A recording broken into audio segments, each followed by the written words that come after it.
Welcome to this video. Today I will show you how to block calls from private numbers on your phone.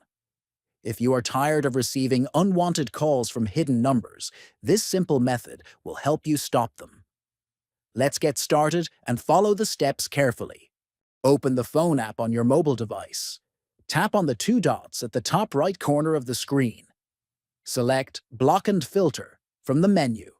Again, tap on the two dots at the top right corner. Now click on Set Rules.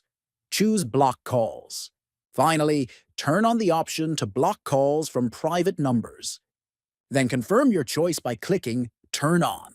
You have now successfully set your phone to block calls from private or hidden numbers.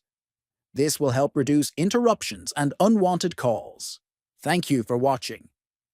If you found this video helpful, please like, comment, and subscribe for more useful tips. Stay tuned for more easy-to-follow guides.